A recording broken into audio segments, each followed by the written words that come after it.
Hello friends, ഇന്നത്തെ എപ്പിസോഡിൽ ആതിരയെ വിളിച്ച് കമലമ്മ ആ സന്തോഷ വാർത്ത അറിയിക്കുമ്പോൾ അത് ഫോണിലൂടെ സംസാരിച്ചതിന് ശേഷം ആതിര ഫോൺ വെച്ചതും ഇത് കേട്ടുകൊണ്ട് വന്ന അരികിലേക്ക് എത്തിയ കനകാംബരൻ ചോദിച്ചു, എന്താ ആതിരയ്ക്ക് വലിയ സന്തോഷമുള്ള കാര്യം നടന്നെന്ന് തോന്നുന്നല്ലോ എന്ന് പറഞ്ഞതും കനകാംബരനോട് ആതിര പറഞ്ഞു, അതെ സാർ, വേറൊന്നുമല്ല, ഇന്ന് ഞങ്ങൾക്ക് ഒരു കേസ് നടക്കുന്നുണ്ടായിരുന്നു അവന്തികയായിട്ട്.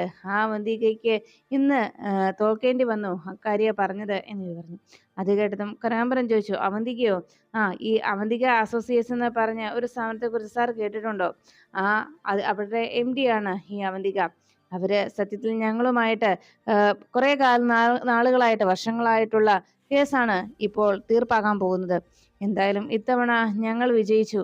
ഇനി നഷ്ടപ്പെട്ടതൊക്കെ ഞങ്ങൾക്ക് തിരിച്ചു ലഭിക്കും എന്ന് സന്തോഷത്തോടെ ആതിര പറയുമ്പോൾ അത് കേട്ട കനകാംബരൻ പറഞ്ഞു, എന്തായാലും ആതിരയ്ക്കും കുടുംബത്തിനും സന്തോഷം ഉണ്ടാകുന്ന കാര്യമല്ലേ, അത് നടക്കട്ടെ എന്ന് പറഞ്ഞ് കനകാംബരൻ വേഗം തൻ്റെ ക്യാബിനിലേക്ക് പോകുമ്പോൾ വലിയ സന്തോഷത്തോടെ ആതിര ഇരിക്കുന്നത് ഒന്നുകൂടി നോക്കിയിട്ട് കനകാംബരൻ അകത്തേക്ക് പോയി. അപ്പോഴാണ് ആരതിയും സച്ചിയും കൂടി അവിടെ ഒരു റെസ്റ്റോറൻറ്റിലെത്തി പൈനാപ്പിൾ ജ്യൂസ്, തണ്ണിമത്തൻ ജ്യൂസ് വാങ്ങിച്ച് കുടിച്ചത്. ഉടനെ ഇനി എന്തെങ്കിലും വക്കീലിന് വേണോ എന്ന് ചോദിച്ചപ്പോൾ ഒന്നും വേണ്ട, സച്ചിക്ക് വേണമെങ്കിൽ വാങ്ങിച്ചോളാനായിരുന്നു ആരതിയുടെ മറുപടി. അപ്പോഴേക്കും സച്ചി പറഞ്ഞു, എന്തായാലും ഒരു കക്ഷിയോടുള്ള സ്നേഹമല്ല വക്കീലിന് എന്നോടുള്ളതെന്ന് എനിക്കറിയാം. അല്ലെങ്കിൽ ഒരു കക്ഷിക്ക് വേണ്ടി പ്രയത്നിക്കുന്ന, അല്ലെങ്കിൽ അവർക്ക് വേണ്ടി കഷ്ടപ്പെടുന്നത് പോലെയല്ല വക്കീല് എനിക്കും എൻ്റെ കുടുംബത്തിന് വേണ്ടിയും കഷ്ടപ്പെട്ടിട്ടുള്ളത്. എന്തായാലും കൃത്യമായിട്ടുള്ള അവസരോചിതമായിട്ടുള്ള വക്കീലിന്റെ ഇടപെടൽ കൊണ്ടാണ് ഇന്ന് ഈ കേസ് നമുക്ക് ജയിക്കാൻ സാധിക്കുന്നത്. ഇക്കാര്യത്തിൽ ഒത്തിരി സന്തോഷമുണ്ട് വക്കീലെ എന്ന് പറഞ്ഞു. ഉടനെ ആരതി ചോദിച്ചു, അല്ല, ഞാൻ സച്ചിയെ കണ്ടത് വെറുമൊരു കക്ഷിയായിട്ടുള്ള ബന്ധമാണെന്ന് സച്ചിക്ക് തോന്നുന്നുണ്ടോ എന്ന് ചോദിച്ചപ്പോഴേക്കും സച്ചി പറഞ്ഞു, അതെനിക്കറിയാം. അതിനപ്പുറത്ത് ഒരു നല്ലൊരു ആത്മാർത്ഥ സുഹൃത്ത് എന്ന ഒരു സ്ഥാനം എപ്പോഴും ഏത് സമയത്തും എപ്പോൾ വേണമെങ്കിലും എന്തിനു വേണമെങ്കിലും പരസ്പരം എന്ത് കാര്യത്തിന് വേണമെങ്കിലും സഹായം അഭ്യർത്ഥിക്കാൻ പറ്റുന്ന ഒരാൾ, അതാണ് നമുക്കിടയിലുള്ള ബന്ധം. അപ്പോഴേക്കും ആരതി ചോദിച്ചു, അല്ല, ഞാൻ ആദ്യമായിട്ട് സച്ചിയെ കണ്ടത് എപ്പോഴാണ്, സച്ചിക്ക് ഓർമ്മയുണ്ടോ എന്ന് അന്വേഷിച്ചപ്പോൾ സച്ചി പറഞ്ഞു, എനിക്ക് ഓർമ്മയുണ്ട് വക്കീലെ, അന്ന് എന്നെ ജാമ്യത്തിൽ ഇറക്കാൻ വേണ്ടി വന്നതല്ലേ എന്ന് ചോദിച്ചപ്പോൾ ആരതി പറഞ്ഞു, അന്ന് ഗോകുൽ സാർ എന്നെ വിളിച്ച് സച്ചിക്ക് വേണ്ടി അവിടെ കോടതിയിൽ ഹാജരാണെന്ന് ആവശ്യപ്പെട്ടപ്പോൾ ഏതോ ഒരാൾ എന്ന ഒരു ധാരണ, ഗോകുൽ സാറിന് താല്പര്യമുള്ള ഏതോ ഒരാൾ എന്ന് മാത്രമേ ഞാൻ അന്ന് കരുതിയിരുന്നുള്ളൂ. എന്നാൽ സച്ചി അന്ന് ജാമ്യത്തിൽ ഇറക്കിയതിനു ശേഷം സച്ചിയുടെ കുടുംബവുമായി അടുത്തിടപഴകിയപ്പോൾ പിന്നീട് ഞാൻ ആ കുടുംബത്തിലെ ഒരംഗമാണ് എന്ന് തന്നെയാണ് എനിക്ക് തോന്നിയിട്ടുള്ളത് എന്ന് സച്ചിയോട് ആരതി അറിയിച്ചു. സച്ചി പറഞ്ഞു, അല്ല, ഇപ്പോ വക്കീലിന് എന്നോടുള്ള ആത്മബന്ധത്തെക്കുറിച്ച് എനിക്കറിയാം എന്ന് സച്ചി അറിയിച്ചപ്പോൾ ആരതി ചോദിച്ചു, അത്ര മാത്രമേ സച്ചിക്ക് അറിയുള്ളൂ? വെറുമൊരു നല്ല സുഹൃത്ത് അത്രമാത്രമാണോ സച്ചി എന്നെക്കുറിച്ച് കരുതിയിട്ടുള്ളത്? അങ്ങനെ ഒരു ബന്ധം മാത്രമേ ഉള്ളൂ നമുക്കിടയിൽ, അത്ര മാത്രമേ ഉള്ളൂ എന്ന് ആരതി അന്വേഷിച്ചപ്പോഴേക്കും സച്ചി പെട്ടെന്ന് ഞെട്ടി. എന്നിട്ട് അല്പനേരത്തേക്ക് സച്ചി ഒന്ന് ആലോചിച്ചു. തൻ്റെ വീട്ടിൽ വന്ന് സന്ദീപ് തന്നെയും ആരതി വക്കീലിനെയും ചേർത്ത് സംസാരിച്ചപ്പോൾ അന്ന് സന്ദീപിനോടുള്ള മറുപടിയായി സച്ചിയുടെ രണ്ടാം ഭാര്യയായിട്ട് കഴിയുന്നതിൽ പോലും തനിക്ക് അതിൽ അഭിമാനമേ ഉള്ളൂ എന്ന് അന്ന് സച്ചിയോട് പറഞ്ഞത്, ഇത്രത്തോളം ഭാര്യയെയും കുഞ്ഞിനെയും സ്നേഹിച്ച സച്ചിയുടെ രണ്ടാം ഭാര്യയായി ജീവിക്കുന്നതിൽ തനിക്ക് സന്തോഷമേ ഉള്ളൂ എന്ന് അന്നത്തെ ആരതി വക്കീലിന്റെ വാക്കുകൾ. അതിനു മുൻപ് സച്ചിയോടൊപ്പം നിന്നപ്പോൾ സച്ചിയോട് കൂടെ സമയം സ്പെൻഡ് ചെയ്ത സമയത്തൊക്കെ സച്ചിയോടുള്ള സ്നേഹം തുറന്നു പറയാനായി വക്കീൽ ശ്രമിച്ചതൊക്കെ ആരതി അന്ന് പറയാൻ ശ്രമിച്ച കാര്യങ്ങളൊക്കെ സച്ചിയുടെ ഓർമ്മകളിലേക്ക് ഓടിയെത്തി. ഉടനെ സച്ചി പറഞ്ഞു, വക്കീലെ, എനിക്ക് മനസ്സിലാവുന്നുണ്ട് വക്കീലിന്റെ എന്നോടുള്ള ആ അടുപ്പവും എന്നോടുള്ള സ്നേഹവും ഒക്കെ. പക്ഷേ ഞാൻ വക്കീലിനോട് പറഞ്ഞിരുന്നില്ലേ, എൻ്റെ അർച്ചനയുടെ സ്ഥാനത്ത് മറ്റൊരാളെയും ഞാൻ ഒരിക്കലും ചിന്തിച്ചിട്ടുണ്ടായിരുന്നില്ല.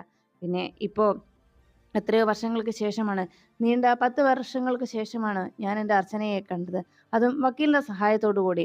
അതുകൊണ്ട് തന്നെ എൻ്റെ അർച്ചനയെ തിരികെ നേടുക എന്നത് മാത്രമാണ് ഇപ്പോഴുള്ള എൻ്റെ ലക്ഷ്യം. അതിനിടയിൽ മറ്റൊന്നും ഞാൻ ചിന്തിക്കുന്നില്ല. പിന്നെ വക്കീലിന് എന്നോടുള്ള ഈ അടുപ്പത്തെക്കുറിച്ച് അത് ഞാൻ മനസ്സിലാക്കാഞ്ഞിട്ടല്ല, പക്ഷേ അന്ന് എൻ്റെ അർച്ചനയും കുഞ്ഞിനെയും ഞാൻ കണ്ടെത്തിയത് കൊണ്ട് തന്നെ എനിക്ക് എൻ്റെ അർച്ചനയെ തിരികെ നേടണം. അതാണ് എൻ്റെ ലക്ഷ്യം. സത്യത്തിൽ വക്കീലിനോട് എനിക്കിങ്ങനെ പറയുന്നതിൽ വല്ലാത്ത ബുദ്ധിമുട്ടുണ്ടെന്നും ഒരുപക്ഷെ എൻ്റെ അർച്ചന എൻ്റെ അരികിലേക്ക് തിരികെ വന്നില്ലായിരുന്നെങ്കിൽ എന്ന് സച്ചി പറയുമ്പോഴേക്കും ആ വാക്ക് കേട്ടതോടെ ആരതി വല്ലാത്ത ഞെട്ടലിലായി. ഉടനെ സച്ചിയോട് എന്ത് പറയണമെന്നറിയാതെ ആരതി അങ്ങ് നിന്നിട്ട് ഒരു ചെറിയ പുഞ്ചിരിയോടെ ആരതി പറഞ്ഞു, സച്ചി, സാരയില്ല. നിങ്ങൾ രണ്ടുപേരും സന്തോഷത്തോടു കൂടി ജീവിക്കുന്നതാണ് എനിക്കിഷ്ടം. സച്ചിയും അർച്ചനയും നിങ്ങളുടെ കുഞ്ഞുമടങ്ങിയ ആ ലോകം, അത് തന്നെയാണ് ഇപ്പോഴെൻ്റെയും സ്വപ്നം. നിങ്ങൾ മൂന്ന് പേരും വേഗം ഒന്നിക്കണം, അത്രയേ ഉള്ളൂ എൻ്റെ ആഗ്രഹമെന്നും പ്രാർത്ഥനയെന്നും ആരതി അറിയിച്ചപ്പോൾ സച്ചിയുടെ ഫോണിലേക്ക് ഒരു കോള് വന്നു. ഫോൺ നോക്കിയിട്ട് അമ്മയെ വിളിക്കുന്നതെന്ന് ആരതിയോട് സച്ചി അറിയിച്ചു. കോൾ എടുത്ത ഉടനെ കമലമ്മ പറഞ്ഞു, മോനെ സച്ചി, നീ വക്കീലിൻ്റെ അടുത്താണോ എന്ന് ചോദിച്ചതും, അതെ, വക്കീലും എൻ്റെ കൂടെയുണ്ട്. എന്താ അമ്മേ എന്ന് ചോദിച്ചപ്പോൾ, എന്നാൽ നിങ്ങൾ രണ്ടുപേരും കൂടി ഇങ്ങ് വീട്ടിലേക്ക് വരണം. നമുക്ക് ഇന്ന് ഇതൊന്ന് ഒന്ന് ആഘോഷമാക്കണ്ടേ ഇന്നത്തെ ദിവസം. അതുകൊണ്ട് രണ്ടുപേരും നേരെ ഇങ്ങ് പോരു കേട്ടോ എന്ന് പറഞ്ഞു. ശരി അമ്മേ എന്ന് പറഞ്ഞ് സച്ചി ഫോൺ വെച്ച് കഴിഞ്ഞതും ആരതിയോട് സച്ചി പറഞ്ഞു, അതെ, അമ്മ നമ്മളോട് രണ്ടുപേരും അങ്ങോട്ട് ചെല്ലാനാണ് വിളിച്ച് പറഞ്ഞിരിക്കുന്നത്. നമുക്ക് ഉടനെ തന്നെ അങ്ങോട്ട് പോകാം എന്ന് പറഞ്ഞപ്പോൾ ആരതി പറഞ്ഞു, സച്ചി, എന്തായാലും എനിക്ക് ഇന്ന് വരാൻ പറ്റില്ല. എനിക്ക് മറ്റു ചില കമ്മിറ്റ്മെന്റ്സ് ഉണ്ടായിപ്പോയി. അതുകൊണ്ട് എനിക്ക് പോകാതിരിക്കാൻ പറ്റില്ല സച്ചി എന്ന് പറഞ്ഞപ്പോൾ സച്ചി ചോദിച്ചു, അല്ല, ഇന്നത്തെ ഞങ്ങളുടെ കുടുംബത്തെ ഈ സന്തോഷത്തിന് കാരണക്കാരി വക്കീൽ മാത്രമാണ്. എന്നിട്ടും വക്കീൽ ഞങ്ങളോടൊപ്പം ആ സന്തോഷത്തിൽ പങ്കുചേർന്നില്ലെങ്കിൽ അത് വീട്ടുകാർക്ക് വല്ലാത്ത സന്തോഷവും. അവര് എല്ലാവരും പ്രതീക്ഷയോടെ കാത്തിരിക്കുക എന്ന് പറഞ്ഞപ്പോൾ ആരതി പറഞ്ഞു, അതെ, ഞാൻ പറഞ്ഞല്ലോ സച്ചി, ഞാൻ പിന്നീട് വരാം. ഇന്ന് തൽക്കാലം എനിക്ക് പോയേ പറ്റൂ. ഇന്ന് എനിക്ക് സച്ചിയോടൊപ്പം വീട്ടിലേക്ക് വരാൻ പറ്റുന്ന സാഹചര്യമല്ല എന്ന് പറഞ്ഞ് ആരതി അവിടെ നിന്നും മടങ്ങി. സച്ചി ആകെ നിരാശയോടെ ആരതിയെ നോക്കിയിരുന്നു. അപ്പോഴാണ് വീട്ടിൽ മടങ്ങി എത്തിയതിനു ശേഷം അർച്ചന ആ കേസ് കോടതിയിൽ നടന്ന കാര്യങ്ങൾ ഓരോന്നും തന്റെ മനസ്സിലൂടെ അങ്ങനെ റിമൈൻഡ് ചെയ്തുകൊണ്ടിരുന്നത്. ഈ സമയത്ത് കനകാംബരൻ അവന്തികയെ വിളിച്ച് ആതിരയുടെ സന്തോഷ വാർത്ത അറിയിച്ചു. മേഡത്തിനെ തോൽപ്പിച്ചു എന്ന സന്തോഷത്തിലാണ് ആതിരയും കുടുംബവും. ഇന്ന് അവർ വലിയ ആഘോഷത്തിലാണ് എന്ന് പറഞ്ഞപ്പോ, ഓ അത് ശരി, അവളുടെ ആഘോഷമൊക്കെ നടക്കട്ടെ. പിന്നെ ഇപ്പോ ആതിരയ്ക്ക് ഇങ്ങനെ ഒരു ജോലി കിട്ടിയത് അവരുടെ കുടുംബത്തിന് വലിയൊരു ആശ്വാസമായി എന്ന നിലയിലാണ് അവർ ജീവിക്കുന്നത്. എന്നാൽ ആ ആശ്വാസം താമസിയാതെ ഇല്ലാതാക്കണം എന്ന് പറഞ്ഞപ്പോ കനകാംബരൻ പറഞ്ഞു, മേഡം പറഞ്ഞോളൂ. മേഡം പറഞ്ഞാൽ അതിനപ്പുറത്തൊന്നും ഈ കനകാംബരനൊന്നുമില്ല. അതുകൊണ്ട് മേഡത്തിനെ സന്തോഷിപ്പിക്കുന്നതിലപ്പുറമൊന്നും എനിക്ക് വേറെ ലക്ഷ്യങ്ങളുമില്ല. എന്തായാലും മേഡം പറഞ്ഞു. പിന്നെ ആതിരയുടെ കാര്യം അത് ഞാൻ ഏറ്റു.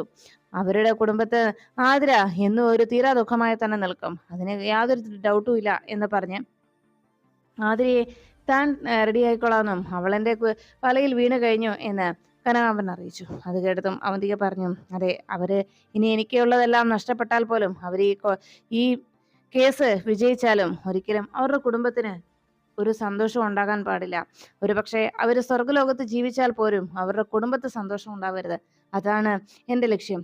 അതുകൊണ്ട് ഒരു മകൾ ഉള്ളത് എവിടെയോ പോയി, അവളെക്കുറിച്ച് യാതൊരു അറിവുമില്ല. എന്നാൽ മറ്റൊരു മകൾ ഇപ്പോ കനകാംബരന്റെ ഓഫീസിൽ ജോലിക്കായി വന്നിരിക്കുന്നു. അവിടെ വെച്ച് അവൾക്ക് അവളുടെ മാനം കൂടി നഷ്ടപ്പെടണം. അങ്ങനെ വന്നാൽ മാത്രമേ ആ കമലമ്മ എന്ന് പറയുന്ന ആ സ്ത്രീ കണ്ണീര് പൊഴിക്കൂ. അവരുടെ കണ്ണിൽ നിന്ന് ചുടുചോര ഒഴുകുകയുള്ളൂ. അതാണ് തന്റെ ലക്ഷ്യമെന്ന് അവന്തിക കനകാംബരനോട് അറിയിച്ചു. അതുകൊണ്ട് ആ ലക്ഷ്യം നിറവേറുന്നതിന് വേണ്ടി തനിക്ക് ഇഷ്ടമുള്ളതെല്ലാം ചെയ്തു. പിന്നെ ഇപ്പോ അവർ കരുതിയിരിക്കുന്നത് ആതിരയ്ക്ക് കിട്ടിയ ഈ ജോലി വലിയൊരു ആശ്വാസമാണെന്നാണ്.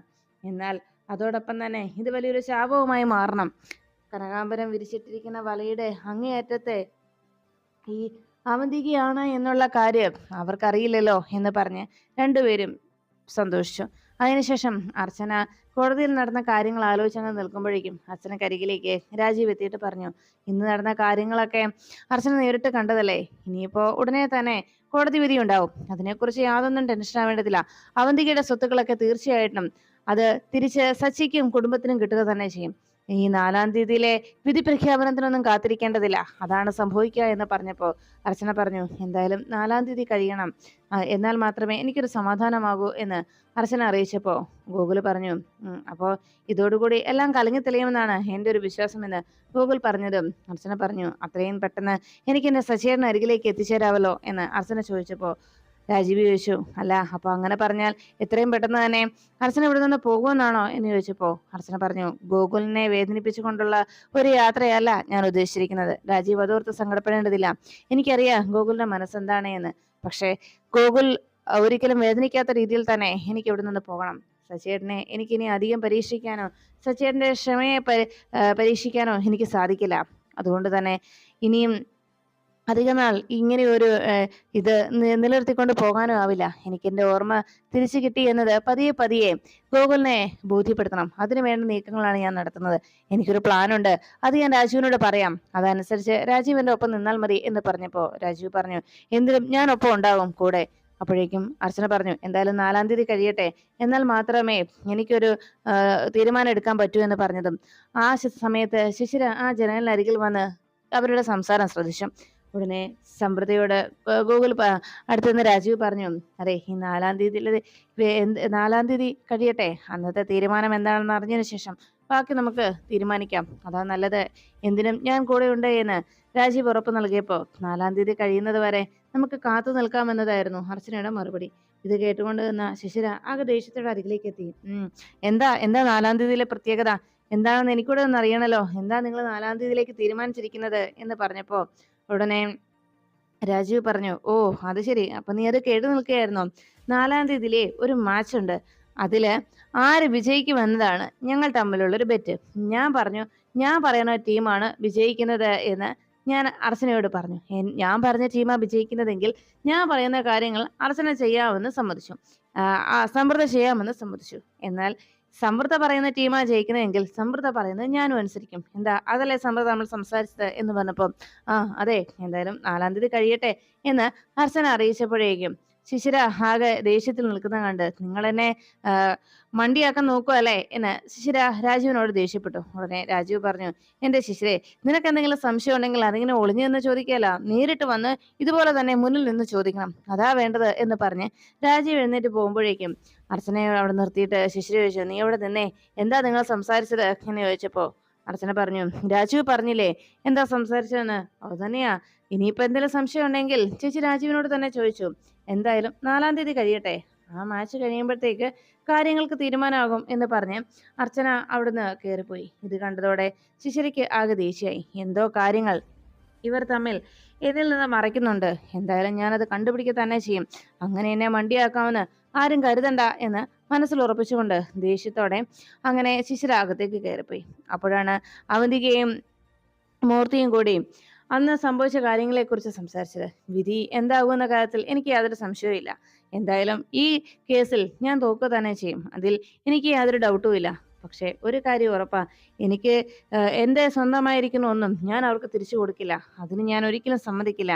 ഈ ഒരു കേസ് അത് വെറും ഒരു കേസല്ല. എന്നെ സംബന്ധിച്ച് ഇതെന്റെ ജീവൻ മരണ പോരാട്ടമാണ്. ഞാൻ നേടിയെടുത്തതെല്ലാം നഷ്ടമായാൽ പിന്നെ ഒരു കാരണവശാലും എനിക്കൊരു മടങ്ങിപ്പോക്കില്ല. അതുകൊണ്ട് തന്നെ എനിക്ക് ഇതൊന്നും തിരിച്ചു കൊടുക്കാനും കഴിയില്ല. ഞാൻ ഒന്നും തന്നെ അവർക്ക് വിട്ടുകൊടുക്കുകയുമില്ല. എനിക്ക് ഇതിൽ വിജയിക്കാനായി സുപ്രീം കോടതി വരെ പോകേണ്ടി വന്നാൽ പോലും ഞാൻ അതിന് തയ്യാറാണ്. അതിനുവേണ്ടി ഞാൻ ഒരിക്കലും മറ്റൊന്നിനും ചിന്തിക്കുകയുമില്ല. പിന്നെ എനിക്ക് എന്നെക്കുറിച്ച് മാത്രമല്ല ചിന്തിക്കേണ്ടത്. എനിക്കൊരു മോളുണ്ട്. അവളുടെ ഭാവി കൂടി എനിക്ക് നോക്കണം. അവൾക്കൊരാപത്തും വരാതെ ഇത്രയും നാളും അവൾക്ക് ഒരു കുറവും വരുത്താതെയാണ് ഞാൻ വളർത്തിയത്. അതുകൊണ്ട് തന്നെ അവളെ എനിക്ക് അതുപോലെ തന്നെ മുന്നോട്ടും വളർത്തണമെന്ന് അവന്തിക മനസ്സിൽ അത്രയേറെ ഗൗരവത്തോടെ കാര്യങ്ങൾ സംസാരിക്കുന്ന കേട്ടപ്പോ മൂർത്തി ചോദിച്ചു, അല്ല മേഡം, മേഡം എന്തിനാ വല്ലാതെ ഇങ്ങനെ ഇമോഷണൽ ആവുന്നത്? അതിന്റെ ആവശ്യം എന്താണ് എന്ന് ചോദിച്ചപ്പോഴേക്കും അവന്തിക പറഞ്ഞു, മൂർത്തി, അവള് എൻ്റെ മോളാണ്. എനിക്ക് ഈ ലോകത്ത് എൻ്റേതെന്ന് പറയാൻ എനിക്കുള്ള ഒരേ ഒരു ബന്ധം. അതുകൊണ്ട് എൻ്റെ മോളുടെ സന്തോഷവും അവളുടെ ഭാവിയും എനിക്ക് വലുതാണ് എന്ന് അവന്തിക അറിയിച്ചു. സ്വന്തം കൂടപ്പിറപ്പാണെന്ന് പറഞ്ഞിട്ട് പോലും അവൾ എന്നെ തള്ളി പറഞ്ഞില്ലേ ആ അനഘ, അതുകൊണ്ട് തന്നെ അവളുടെ സ്വഭാവം അത് പണ്ട് തന്നെ ആ നെല്ലിശ്ശേരി കുടുംബത്തിന് അനുകൂലമായിട്ട് തന്നെയായിരുന്നു. അപ്പോഴേക്കും മൂർത്തി പറഞ്ഞു, സത്യത്തിൽ നമ്മളെ തോൽപ്പിച്ചതും അനഘയുടെ ആ മൊഴി തന്നെയാണ് മേഡം. അല്ലായിരുന്നെങ്കിൽ ഒരുപക്ഷെ നമുക്ക് ഇതിൽ വിജയിക്കാൻ കഴിയുമായിരുന്നു. കൃത്യസമയത്ത് അവിടെ അനഘയെത്തി നമ്മളെ ഈ രീതിയിൽ തകർത്ത് കളഞ്ഞില്ലേ മേഡം. അതുകൊണ്ടാണ് ഇങ്ങനെയെല്ലാം സംഭവിച്ചത്. അനഘ അവിടെ വന്ന് നമുക്കെതിരെ മൊഴി നൽകുമെന്ന് നമ്മളാരും പ്രതീക്ഷിച്ചില്ലല്ലോ മേഡം എന്ന് ചോദിച്ചപ്പോഴേക്കും അവന്തിക പറഞ്ഞു, അതാ നമുക്ക് പറ്റിയ തെറ്റ്. സത്യത്തിൽ നമ്മൾ സന്ദീപിനെ അവർക്കെതിരെ തിരിക്കുമെന്ന് കരുതിയപ്പോ അതേ ചിന്ത നമ്മുടെ മനസ്സിലേക്ക് ഓടി വരേണ്ടതായിരുന്നു. സന്ദീപിനെ അവർക്കെതിരെ നമ്മൾ പ്രയോഗിക്കുമെന്നായപ്പോ അവരുടെ ബുദ്ധിയിൽ തോന്നിയതാണ് എന്റെ അനുജത്തിയെ തന്നെ എനിക്കെതിരെ നിർത്താമെന്ന്. അക്കാര്യത്തിൽ അവർ വിജയിക്കുകയും ചെയ്തു എന്ന് പറഞ്ഞ് സന്തോഷത്തോടുകൂടി അങ്ങനെ പറഞ്ഞുകൊണ്ട് നിൽക്കുമ്പോഴേക്കും അവിടേക്ക് ഗോകുൽ ഓഫീസിൽ നിന്ന് മടങ്ങി വീട്ടിലേക്ക് എത്തിയ സമയത്ത് അർച്ചന ഗോകുലിനുള്ള ചായയുമായി അരികിലേക്ക് എത്തി. ഉടൻ തന്നെ അർച്ചനയോട് ഗോകുൽ പറഞ്ഞു, ഇന്നത്തെ വാദത്തെക്കുറിച്ച് തനിക്ക് ഒന്നും അറിയണ്ടേ? രാവിലെ പോയപ്പോ ഞാൻ ചോദിച്ചിരുന്നല്ലോ ആ കേസിനെ കുറിച്ചൊക്കെ.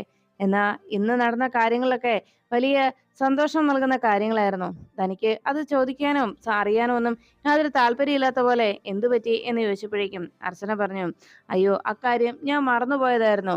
ചോദിക്കാൻ മനഃപൂർവ്വം ചോദിക്കാതിരുന്നതുമല്ല. പക്ഷേ ചില കാര്യങ്ങൾ ഞാൻ അപ്പോൾ തന്നെ പറഞ്ഞിരുന്നല്ലോ. ഗോകുലിന്റെ അന്നത്തെ കമ്മീഷൻ റിപ്പോർട്ടിന്റെ അടിസ്ഥാനത്തിലായിരിക്കും വിധി വരിക എന്ന കാര്യത്തിൽ രാവിലെ ഗോകുലും രാജീവും തമ്മിലുള്ള സംസാരത്തിൽ നിന്ന് മനസ്സിലായിരുന്നു. അതുകൊണ്ടാണ് കൂടുതൽ അന്വേഷിക്കാതിരുന്നതെന്ന് അർച്ചന ഒരു ഇതിൽ പറഞ്ഞൊഴിയുമ്പോഴേക്കും ഗോകുല് പറഞ്ഞു, എടോ ഇന്ന് അവിടെ വലിയൊരു സർപ്രൈസിംഗ് ഉണ്ടായി. എല്ലാവരെയും ഞെട്ടിക്കുന്ന ഒരു സംഭവം. അവന്തിക ഈ കേസിൽ തോക്കു എന്ന കാര്യത്തിൽ യാതൊരു സംശയവുമില്ല. ഇനി വിധി പ്രഖ്യാപിക്കുന്നത് 4-ാം തീയതിയാണ്. അതോടെ കഴിഞ്ഞാൽ ശശിക്ക് നഷ്ടപ്പെട്ടതെല്ലാം ശശിക്ക് തിരികെ ലഭിക്കുമെന്ന് പറഞ്ഞപ്പോൾ അർച്ചന ഒന്ന് പുഞ്ചിരിച്ചു. മനസ്സിൽ പറഞ്ഞു, അതെ, ശശിയേട്ടന് എല്ലാം തിരിച്ചു കിട്ടണം, എന്നെ ഉൾപ്പെടെ. ശശിയേട്ടനിലേക്ക് എത്രയും വേഗം എനിക്ക് തിരികെ പോകണമെന്ന് അർച്ചന മനസ്സിൽ ചിന്തിച്ചപ്പോഴേക്കും ഞാൻ ഗോകുലിനുള്ള ഭക്ഷണം എടുത്തു വെക്കാം, ഫ്രഷ് ആയിട്ട് വരുമെന്ന് പറഞ്ഞ് അർച്ചന ഗോകുലിനോട് അങ്ങനെ പറഞ്ഞ് അവിടെ നിന്ന് പോകുമ്പോഴേക്കും ഗോകുൽ ആലോചിച്ചു, അല്ല ഇയാൾക്ക് ഇതെന്താ പറ്റിയത്? രാവിലെ പോയപ്പോൾ ഇന്നത്തെ കേസിനെ കുറിച്ച് വല്ലാത്ത താല്പര്യത്തോടെ ചോദിച്ച ആളാണല്ലോ. എന്നിട്ട് ഇപ്പൊ എന്താ അക്കാര്യത്തെക്കുറിച്ച് ഇയാൾ അന്വേഷിക്കാത്തത്? സത്യത്തിൽ ഇയാളാണല്ലോ അതിൽ പ്രധാനപ്പെട്ട ആള്. ഇയാൾക്കാണല്ലോ ആ അവന്തികയുടെ തോൽവി ശരിക്കും അറിയേണ്ടത്. എന്തായാലും അയാളുടെ പെട്ടെന്നുള്ള മാറ്റത്തിൽ എന്തോ ഒരു കുഴപ്പമുണ്ടല്ലോ എന്ന് സംശയത്തോടെ ഗോകുൽ ആലോചിച്ചു നിന്നു. അപ്പോഴാണ് തിരിച്ച് വീട്ടിലെത്തിയ ആരതിയുടെ മനസ്സ് മുഴുവൻ ശശി തന്നോട് പറഞ്ഞ കാര്യങ്ങളായിരുന്നു.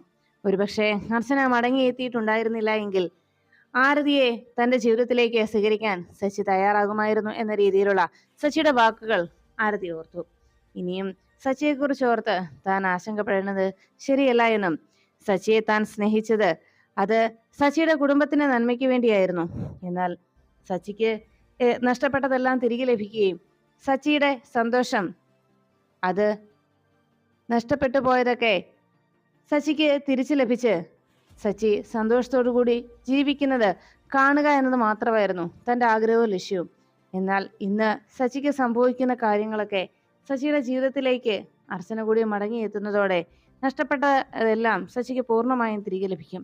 അതാണ് നല്ലത് എന്ന് ആലോചിച്ചുകൊണ്ട് ആരതി അങ്ങനെ നിൽക്കുമ്പോൾ സച്ചി അന്ന് ആരതിയോട് പറഞ്ഞ കാര്യങ്ങൾ ആരതി ഓർത്തു. എൻ്റെ ജീവിതം എന്ന് പറയുന്നത് എൻ്റെ ഭാര്യയാണ് അർച്ചന. ആ അർച്ചനയുടെ കുഞ്ഞിന്റെ അച്ഛനാണ് ഞാൻ, ഒരു ഭർത്താവാണ് ഞാൻ.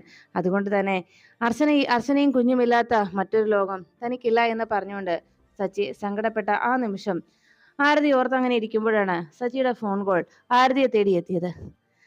ആരതി കോൾ അറ്റൻഡ് ചെയ്തതും സച്ചി പറഞ്ഞു, വക്കീലെ സോറി എന്ന് പറഞ്ഞതും ഉടനെ ആരതി ചോദിച്ചു, എന്തിനാ സച്ചി എന്നോട് സോറി പറയുന്നത്? അല്ല, ഞാൻ വക്കീലിനെ നിരാശയാക്കിയതിൽ എനിക്ക് വിഷമമുണ്ട് എന്ന് സച്ചി അറിയിച്ചപ്പോൾ ആരതി പറഞ്ഞു, സച്ചി അതൊന്നും ഓർത്ത് സച്ചി വിഷമിക്കണ്ട. എൻ്റെ ആഗ്രഹം സച്ചി എന്ന് സന്തോഷത്തോടെ ഇരിക്കണമെന്ന് തന്നെയാണ്.